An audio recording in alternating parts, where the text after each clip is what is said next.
우리 3장 1절을 화면을 보고 다시 한번 읽어볼까요? 시작. 만군의 여호와가 이르노라. 보라, 내가 내 사자를 보내리니 그가 내 앞에서 길을 준비할 것이요 또 너희가 구하는 바 주가 갑자기 그의 성전에 임하시리니 곧 너희가 사모하는 바 언약의 사자가 임하실 것이라. 자, 오늘 이 말씀을 한번 잘 보시면 제가 표기는 했는데 두 종류의 사자가 있네요. 첫 번째는 오실 언약의 사자고 또 하나는 그 언약의 사자가 오기 전에 그분이 오실 길을 예비하는 사자죠. 그렇다고 우리가 동물원에 가면 어흥하고 만나는 사자가 아니라 메신저입니다. 주의 말씀을 전하는 자입니다. 여러분, 언약의 사자는 따라합시다. 예수님. 그러니까 예수님이 오시기 전에 그 길을 예비하는 자가 온다는 예언이 말라기서에 기록되어 있습니다. 자, 그리고 말라기의 마지막에도 보면은 그 예언을 반복하는 것으로 끝이 나거든요. 말라기 4장 5절을 보시면 보라, 여호와의 크고 두려운 날이 이르기 전에 내가 선지자 엘리야를 너희에게 보내리니 그가 아버지의 마음을 자녀에게로 돌이키게 하고 자녀들의 마음을 그들의 아버지에게로 돌이키게 하리라. 아멘. 그러니까 구약에서 말라기 선지자 마지막 예언은요, 여러분, 메시아가 오기 전에 그 메시아가 오실 길을 예비하는 자가 온다라는 것이죠.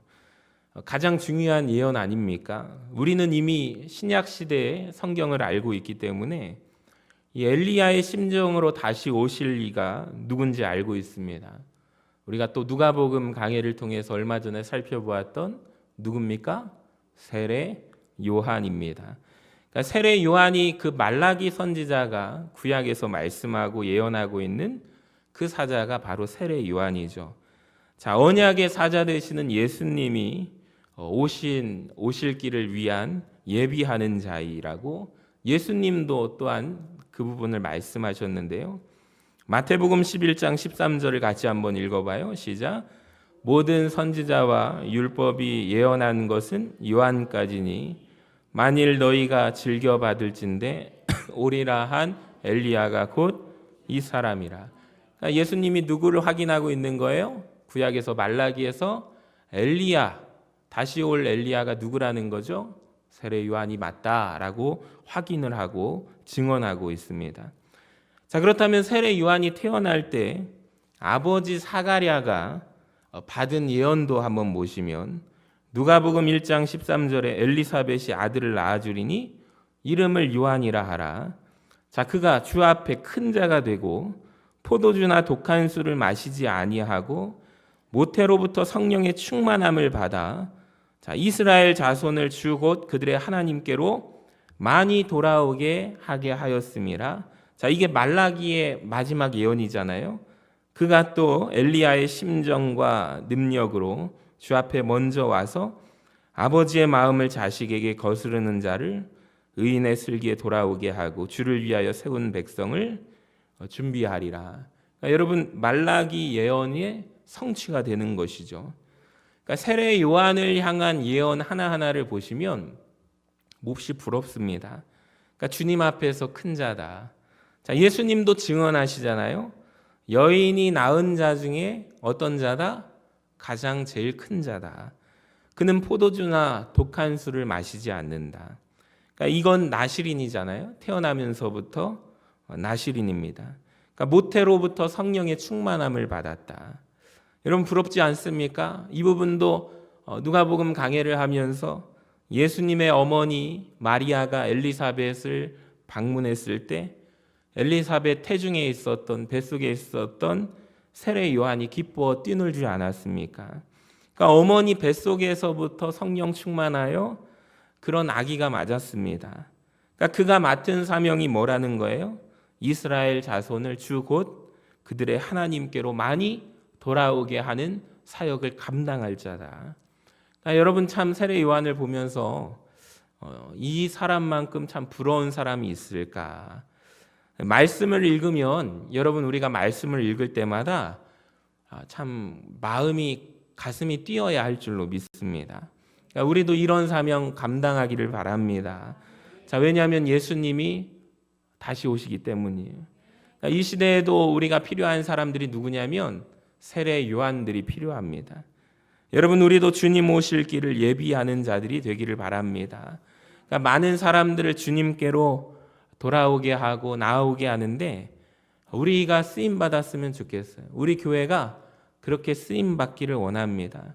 또 단지 마지막 때에 왕으로 재림하시는 예수님을 위한 길뿐만 아니라 한 사람의 인생 가운데 여러분 놓고 기도하시는 분들이 있을 텐데 그게 부모님일 수도 있고 그게 가족일 수도 있고 친지일 수도 있고 이웃일 수도 있고 저분만큼은 내가 꼭 예수를 전하고 싶은데 그분의 삶을 보고 대화를 해보면 예수님을 내가 안 믿고 거부하겠다는 사람들 억지로 끌어다 놓고 데리고 올 수도 없고 하나님 어떻게 해야 합니까? 특별히 저 사람 구원을 놓고 기도하는데 1년이 지나도 2년이 지나도 그 사람 마음 문이 안 열어지는 때가 얼마나 우리가 많이 경험해요.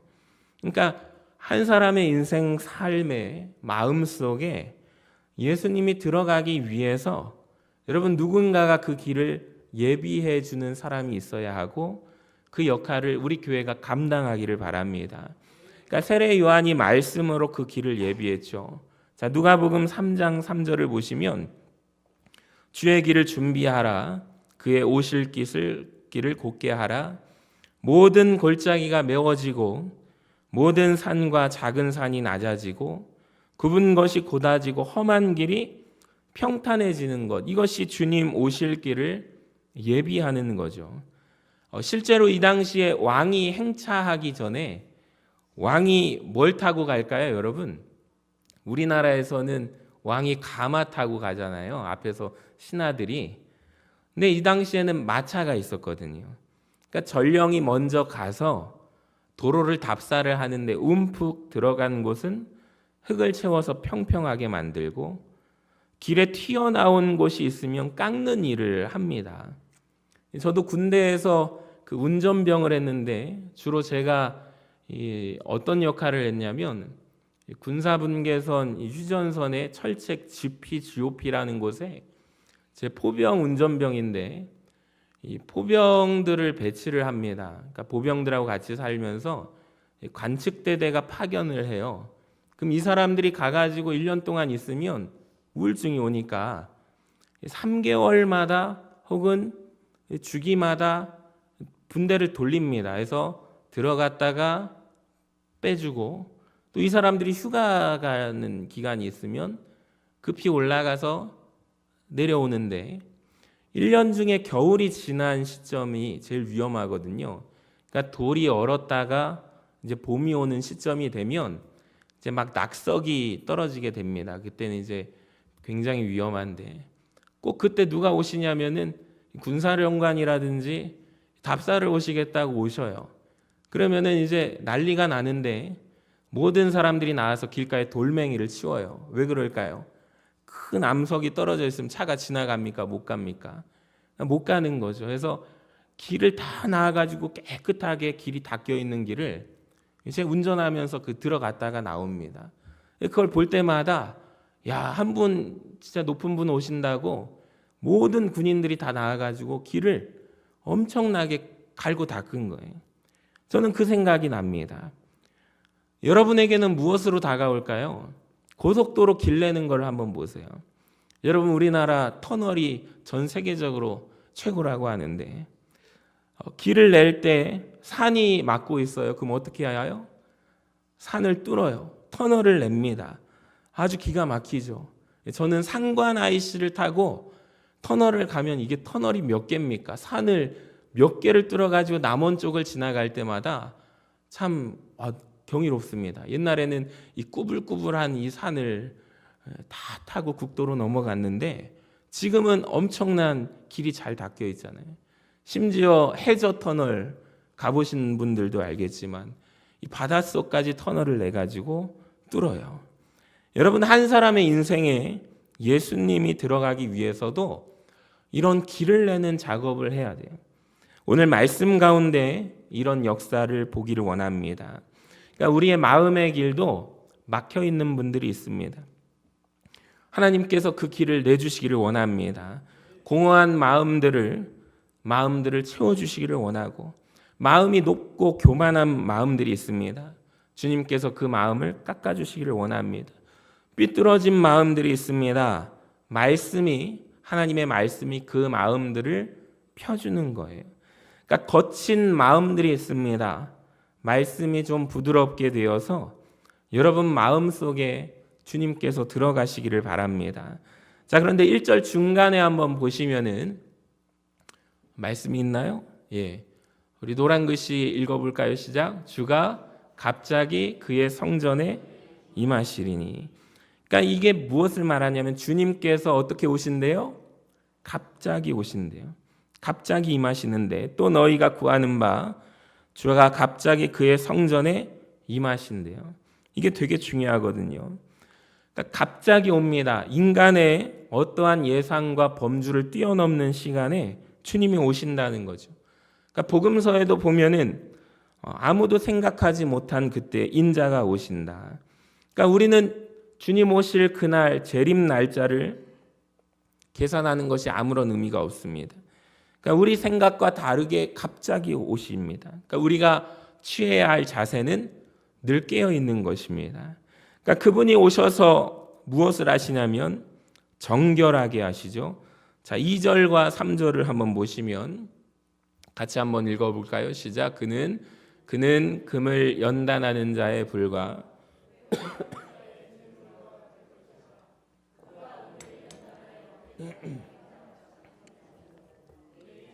깨끗하게 하되 금은같이 그들을 연단하리니.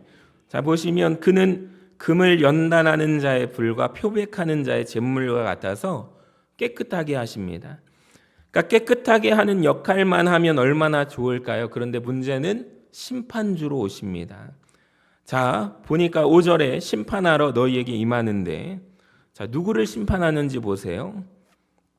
점치는 자, 간음하는 자, 거짓 맹세하는 자, 품꾼의 사기에 대하여 억울하게 하며 과부와 고아를 압제하며 나그네를 억울하게 하며 나를 경외하지 않는 자를 심판하겠대요. 그러니까 전체를 한번 다 보여주시면은 이것이 예수님이 오셔서 심판하시는 죄의 내용이고 목록입니다. 기독교인데도, 교회를 다니는데도, 집사님이시고 권사님이시고 직분을 받았는데도 점치는 분들이 계세요. 무속인들이 발표한 통계를 보니까 자기들 손님의 30%는 교회 다니는 사람들이라는 통계, 기독교인이라는 통계가 마음이 아픕니다. 여러분, 예수 믿는 사람이 점치시면 안 됩니다. 하나님 심판의 대상이래요. 그러니까 왜 하나님을 신뢰하지 못합니까?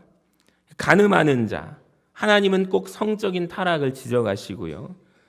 거짓 맹세하는 자, 이게 하나님 이름을 걸고 맹세했거든요. 그러니까 거짓 맹세했다라는 것은 여호와의 이름을 망령되이 일컫는 거죠.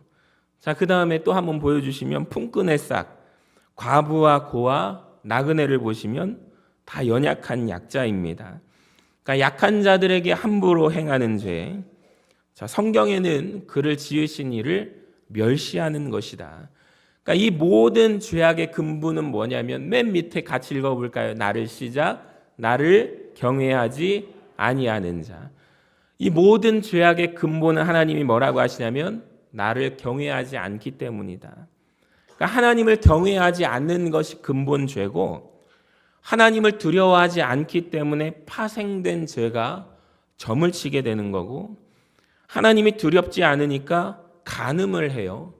여러분, 요셉이 보디발 아내가 유혹할 때 뭐라고 하면서 뿌리치고 도망가죠?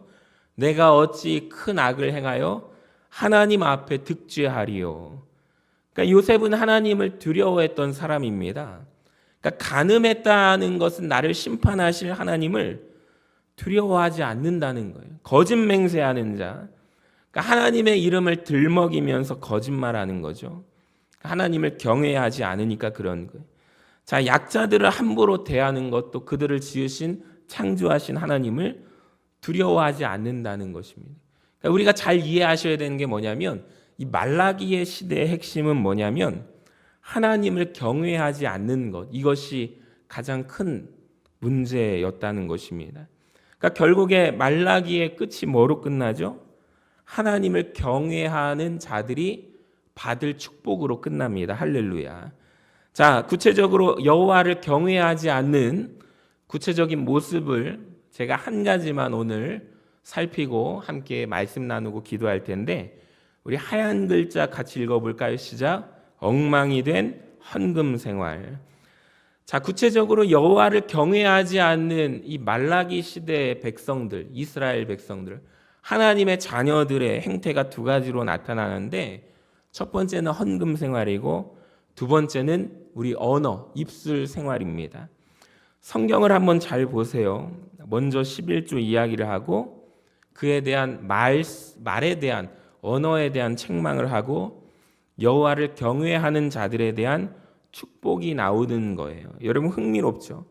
그러니까 하나님이 11조에 대한 문제를 얘기하십니다. 여러분 여호와를 경외하지 않는 자의 모습이 구체적으로 내가 이 세상에 살면서 물질을요 어떻게 쓰느냐에 여기에 나온다는 거예요. 그러니까 가만히 생각해 보니까 이 말이 맞아요. 그러니까 우리가 돈을 어디에 쓰느냐. 여러분 사람은 아무 곳에나 돈을 막 쓸까요? 아닙니다. 사람은 아무 곳에나 돈을 쓰지 않습니다. 내가 가치를 인정하는 곳에 그 사람이 돈을 쓰죠. 그러니까 요즘에 이 정보가 귀해가지고 사람들이 이 카드를 어디에 많이 소비하느냐. 지난번에 그 어려웠을 때 재난지원금을 연령대별로 어디에 쓰느냐에 우리나라 젊은 세대들 노년에 이르기까지 그 가치 투자에 대한 것을 서로 그 정보를 살려고 혈안이 되었다라는 것에 제가 의아했는데 생각해 보니까 맞습니다. 내 마음이 있는 곳에 사람들이 쓰는 거예요. 초등학교 아이들도요, 돈을 쓰는데 아이들이 쓰는 곳이 다 다르더라고요. 문방구 하나만 가는 게 아니라 여기저기 참새 방앗간처럼 들리고요. 우리 중고등부 학생들, 우리 청년들이 좋아하는 옛날에는 떡볶이였는데 요즘엔 어디로 갈까요? 마라탕. 아까 전에도 두 친구가 목사님 마라탕 한 그릇 하고 교회 가도 돼요? 해가지고 마라탕 맛있게 먹고 교회 오렴 그랬습니다. 제가 마라탕 한번 먹으러 갔다가 우리 애들이 자꾸 아빠 마라탕 먹으러 가자고 해가지고 마라탕 하는데 그게 도저히 뭐냐 해가지고 먹어봤는데 제가 한 젓가락 하고 그 다음 놔버렸습니다. 아빠는 이 맛에 맞지가 않는다. 도저히 못 먹겠다. 그래서 그렇게 해가지고 가보니까 아이들은 맛있다고 막 그걸 먹더라고요. 그러니까 여러분 마음이 있는 곳에 내가 가치로 여기는 곳에 돈을 쓰게 돼 있습니다. 하나님이 오늘 11조 문제를 얘기하시거든요. 자식이 성공하는 것을 소중히 여기는 사람은, 거기에 가치를 부여하는 사람은 자녀들의 미래에 대한 투자에 돈 쓰는 것을 아끼지 않습니다. 비싼 사립학교 보내는 것을 아까워하지 않죠. 거기에 가치가 있기 때문입니다. 명품을 사는데 돈을 아끼지 않고 쓰는 사람들이 있습니다. 거기에 가치를 두기 때문입니다. 요즘에 우리나라의 젊은 세대들이 이런 말이 있어요. 카푸어족이라고 있습니다. 영끌족이라고 있습니다. 모든 것을 빚을 내서 차를 사고 집을 사는 일에 같이 목숨을 두고 한다라고 해서 카푸어족이라든지 영끌족이라고 또 말을 합니다. 여러분 그게 가치가 있기 때문입니다. 자, 그렇다면 제가 질문을 한번 해볼게요. 하나님 앞에 헌금하는 건 누가 할 수 있을까요? 여러분 귀한 물질 돈을 어떻게 하나님께 드릴 수 있을까요? 하나님이 돈보다 훨씬 가치가 있는 분이라는 것을 인정하는 사람만이 할 수가 있습니다. 그러니까 나에게 물질을 주신 하나님, 그분이 나의 모든 것의 주인 되시나는 고백, 그분이 나의 모든 영광과 존귀를 받으실 만한 고백 없이 헌금 못합니다. 여러분 10의 1조는요 영적인 행위거든요. 10분의 1 그렇게 이해하시는 분들이 있습니다. 잘못된 거라고 말씀드렸죠. 10분의 9는 그렇다면 내 거고 10분의 1은 하나님 거다. 그러면은 잘못 계산하면 이런 생각이 뿌리 박혀요. 하나님 세금 떼어가시네. 아니에요. 천만의 말씀입니다. 10일 1조의 고백은 따라합시다. 내 전부가 하나님 것입니다. 여러분, 내 전부를 주신 하나님에 대한 고백이거든요. 어마어마한 고백입니다. 이거 아무나 못합니다. 영적인 일이에요. 그러니까 우리가 왜 11조와 봉헌물을 하지 못할까요? 우리는 여러 가지 이유를 대죠. 솔직히 말하면 가장 근본적으로는 아깝다는 거죠. 더 깊이 들어가면 속마음이 하나님이 오늘 뭐라고 선언하시는가? 왜 내 것을 도둑질하느냐? 하나님이 선언하시는데도 우리는 두렵지 않거든요. 제가 예전에 있었던 교회에서 그 아름다운 모습들이 있었습니다. 첫 열매 헌금 아십니까? 온 교회가 청년부를 위해서 기도를 해요. 청년부 중에는 19살 졸업을 맞고 20살 졸업을 맞고 공장에 나가는 친구들도 있어요. 그럼 이 친구들이 이 청년부 안에서 취직이 되고 4년 졸업하고 2년제 졸업하고 3년제 졸업하고 직장 구해지기까지 교회가 한 마음으로 기도를 합니다. 그런데 그 교회의 아름다운 전통의 하나가 뭐냐면 첫 열매 헌금이에요. 저는 고향교회에서도 들어보지 못한 이 아름다운 전통이 서울에 있는 교회에서 보았습니다. 그래서 첫 월급을 다 주님 앞에 바치는 거예요. 말하자면 그 180만 원을 월급을 첫 달을 받았으면 그 청년이 다 바치는 거예요. 제가 깜짝 놀랐어요. 신학생 때 그걸 보고 어떻게 그럴 수가 있지? 하나님이 직장 잡아주셨으니까요. 너무 놀라웠어요. 제가 그 모습을 보고서 제가 처음으로 이 전도사 80만 원 사례 받았을 때 다 하나님 앞에 첫 열매 헌금 드렸습니다. 그러니까 이걸 보아야 하더라고요. 그러니까 이걸 어떻게 할 수 있느냐? 아깝다 하면 못 하잖아요. 10의 1조도 아니고 10의 10조 아닙니까? 첫 열매 헌금. 정말 놀라운 고백 아닙니까? 그러니까 이것이 내 전부를 주신 하나님 앞에 아깝지 않아. 이것을 청년들 하나 둘씩 하다 보니까 교회 거룩한 문화가 되었어요. 믿지 않는 청년들도 엄마가 그 자녀를 위해서 기도할 때 첫 열매 헌금이 강단에 올라와요. 주님, 내 자녀 직장 구해주셔서 감사합니다. 하나님 앞에 첫 달 첫 열매 헌금 봉헌합니다. 그런 모습들을 제가 보면서 마음에 적지 않게 충격을 받았습니다. 어마어마한 고백 아닐까요? 이거는 하라고 해도 못합니다. 아무나 못합니다. 인생에서 첫 번째 그 순간을 하나님은 기억하시죠. 영적인 일이니까요. 여러분, 그렇다면 우리가 10의 1조와 봉헌물을 왜 못할까요? 우린 여러 가지 이유를 대잖아요. 근데 우리는 하나님 앞에 두렵지 않은 거죠. 자, 말라기 3장 8절을 보세요. 사람이 어찌 하나님의 것을 도둑질하겠느냐. 그러나 너희는 나의 것을 도둑질하고도 말하기를 우리가 어떻게 주의 것을 도둑질하였나이까 하는도다. 이는 곧 11조와 봉헌물이라. 그러니까 너희 온 나라가 나의 것을 도둑질하였도다. 그러니까 하나님이 선언하십니다. 내 거야 라고 말씀하시는 거예요. 근데 우리는 두려워하지 않죠. 그러니까 이 고백이 사실은 헌금 생활의 기초가 되어야 하는 거예요. 여러분, 하나님을 경외하는 마음이 우리 헌금 생활의 기초가 되시기를 바랍니다. 많은 목사님들이, 목회자들이 이 말씀 본문을 가지고 설교하면서 온전한 11조를 하면 하나님께서 주시는 축복을 강조하시고 11조에서 복받은 이야기, 개인 간증을 하십니다. 11조를 못 지켰을 때 물질이 막혔던 간증들을 하세요. 다 좋은데요. 제가 보기에 그것은 근본 해결책이 아닌 것 같아요. 만약에 내가 11조를 해서 복받는다라는 이 개념이 우리 안에 뿌리 박혀 있다면, 만약에 11조를 하지 않아서 내 가정의 물질이, 내 사업체의 물질이 막혀버리거나 새어버릴까 봐 걱정한다면 여러분, 그것은 딱 한 가지입니다. 기복신앙이죠. 그러니까 근본 해결책은 될 수가 없어요. 그러니까 근본 해결책은 뭐냐면 하나님을 두려워하는 마음이 우리 가운데 임해야 할 줄로 믿습니다. 그러니까 이것은 내 물질의 주인은 누구시라는 거예요? 하나님이시다라는 거죠.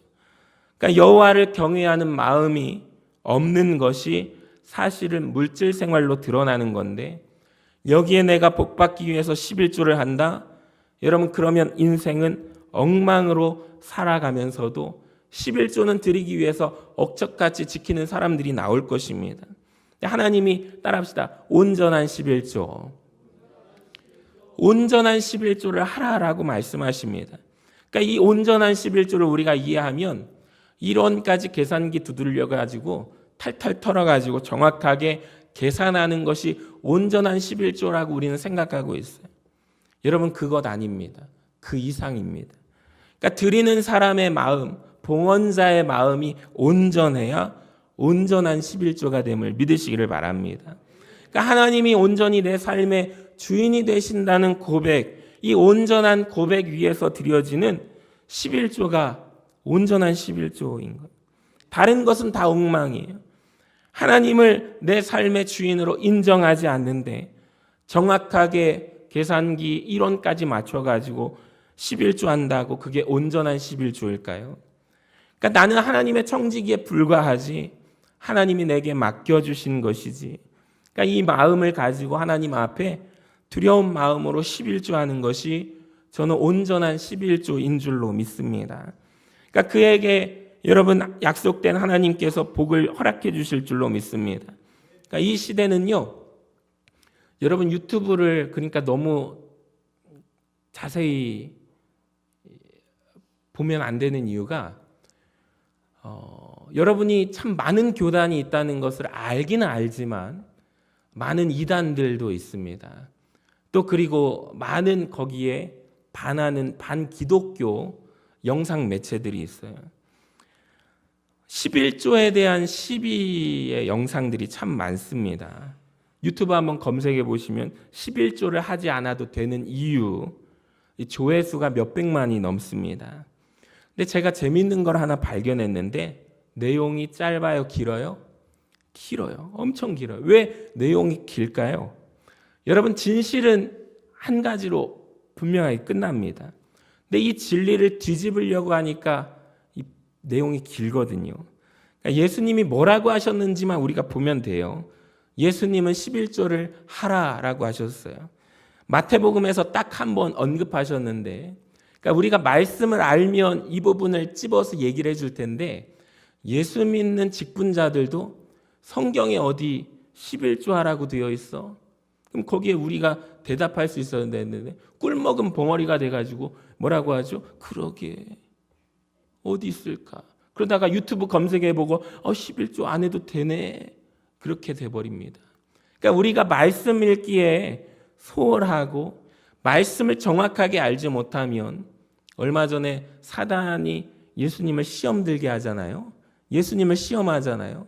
사단도 성경을 읽어요, 안 읽어요? 성경 가지고 예수님을 시험하잖아요. 그때 예수님이 어떻게 물리치시죠? 말씀의 검으로 완전 박살을 내십니다. 여러분 잘 보세요. 마태복음 23장 23절에 외우기도 쉬워요.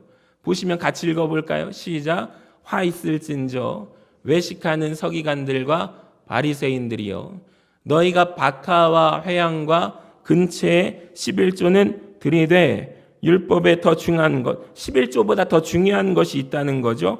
정의와 긍휼과 믿음은 버렸도다. 자, 그런데 주님이 덮어두시고, 그러나 이것도 어떻게 하래요? 행하고 저것도 버리지 말아야 할지니라. 할렐루야. 그러니까 예수님이 한마디 딱 하셨는데요. 이 사람들은 11조 안 해도 된다고 3시간 이상짜리 시리즈로 만들어서 유튜브를 만드는 사람들입니다. 근데 진짜 하나님을 두려워하는 사람들은요, 이 11조 문제 가지고 시비 걸지 않습니다. 그러니까 하나님을 두려워하는 사람은 얼마를 드려도 상관없는 사람들로 변해요. 그러니까 삭개오를 보세요. 예수님을 만나고 그에게 생긴 변화는 딱 하나예요. 내 소유와 절반을 가난한 자들에게 말씀 띄워주시면 주겠사오며, 만일 누구의 것을 속여 빼앗은 일이 있으면 몇 갑절이나 갚겠나이다? 4갑절이나 갚겠나이다. 그러니까 삭개오가 누구 만났어요? 주님 만났잖아요. 그러니까 주님의 사랑을 경험하고 난 뒤에 더 이상 11조가 중요한 것이 아니겠죠. 물질이 중요한 게 아니에요. 그 전에까지는 물질을 쥐고 있던 사람이라니까요. 돈에서 물질에서 비로소 해방된 것이죠. 누구를 만났기 때문에? 내 인생의 주인 되시는 나의 주님을 만났기 때문에 메시아를 만났기 때문에. 할렐루야. 여러분 정말 그래요. 우리 애들 셋이 있는데요. 명절 때 할아버지 할머니들한테 11조래요. 세배를 뭐 받죠? 세뱃돈을 받으면, 죄송합니다. 제가 정신이 온전치 않아서. 세뱃돈을 받으면 재밌는 것을 발견하는데, 이 3명 애들이요, 돈 쓰는 것이 같을까요? 다를까요? 저 그렇게 안 봤는데요. 다 똑같을 줄 알았어요. 아빠 닮아가지고 잘 모을 줄 알았는데요. 얘네들이 얼마나 통이 크든지, 첫째는요, 그 다음날 되면 다 쓰래요. 첫째는 다 써요. 둘째는 어떨까요? 악착같이 모아요. 1원 한 장도 안 줘요. 아빠가 치킨 먹고 싶다고 태율이가 살 거냐고 해도 눈 하나 깜짝 안 해요. 알뜰히 모아요. 셋째는 어떻게 할까요? 얘도 요즘에 형 따라가고 있어요.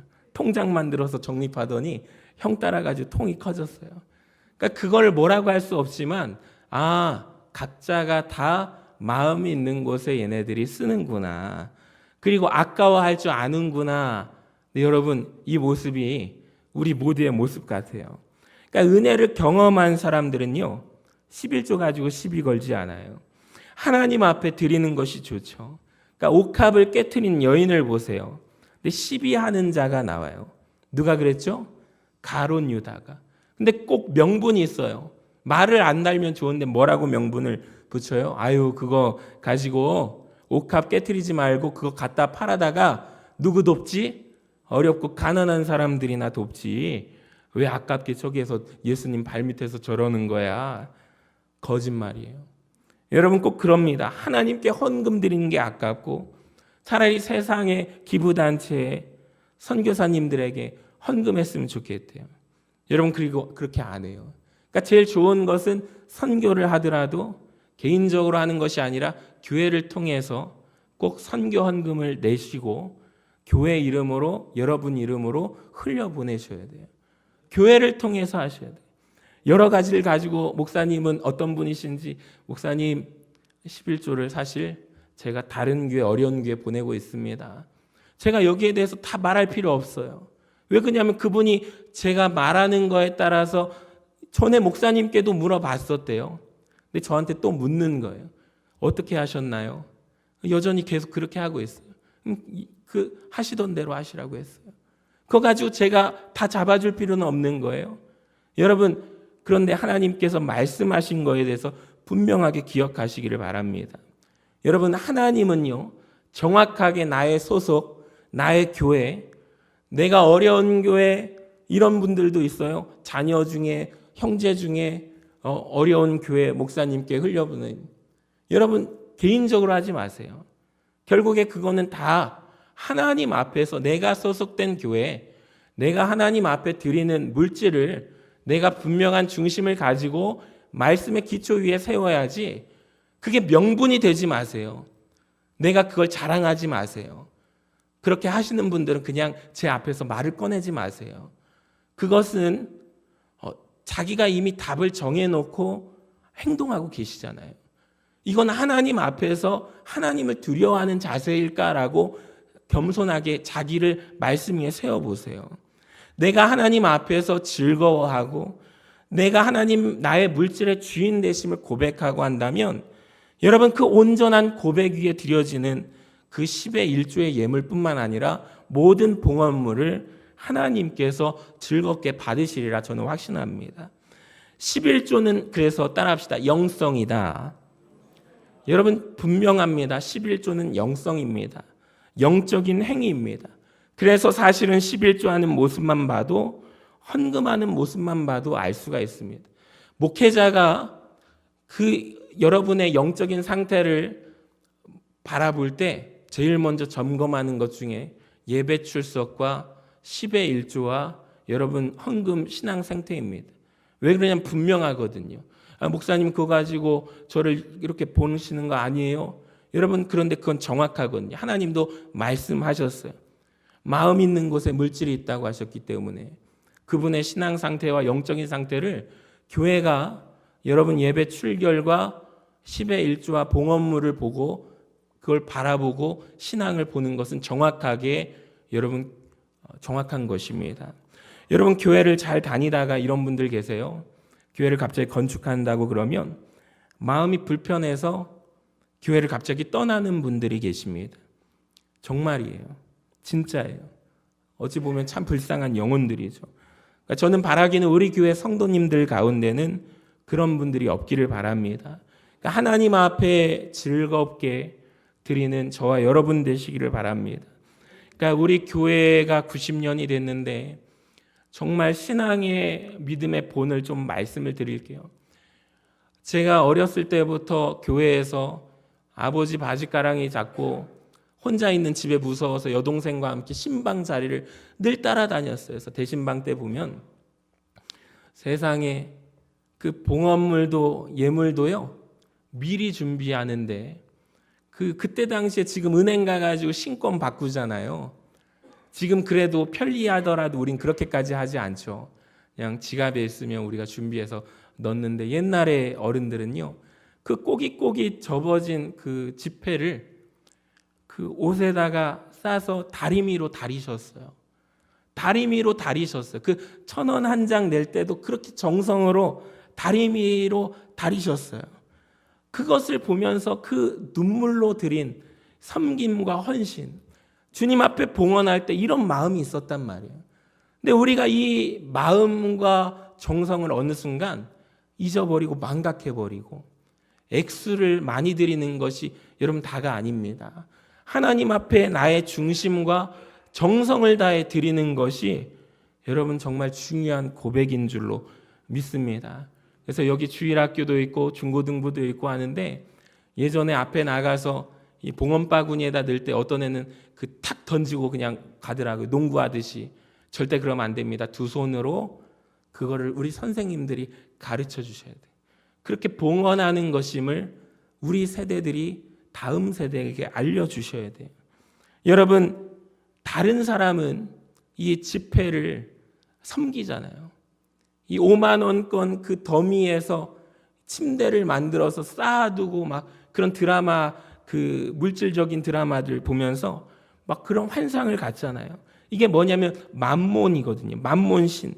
다른 세상 사람들은 섬기는 그 돈, 물질, 만몬신은 나는 끌어다가 하나님 앞에 바친다는 의미입니다. 그러니까 모든 게 하나하나 신앙 고백이에요. 이것이 바로 헌금 생활입니다. 그러니까 여호와를 경외하지 않는 자들에게 이들의 헌금 생활이 문제가 생긴 거죠. 다음 시간에 제가 두 번째 언어 생활은 말라기를 다음 시간을 통해서 마치도록 하겠습니다. 우리에게 간절한 마음이 있기를 원하고 하나님을 두려워하는 마음이 있기를 원합니다. 우리 주님 앞에 경외하는 마음으로 나아가는 우리 그 축복을 받는 우리 모든 서신의 성도님들 되시기를 바랍니다.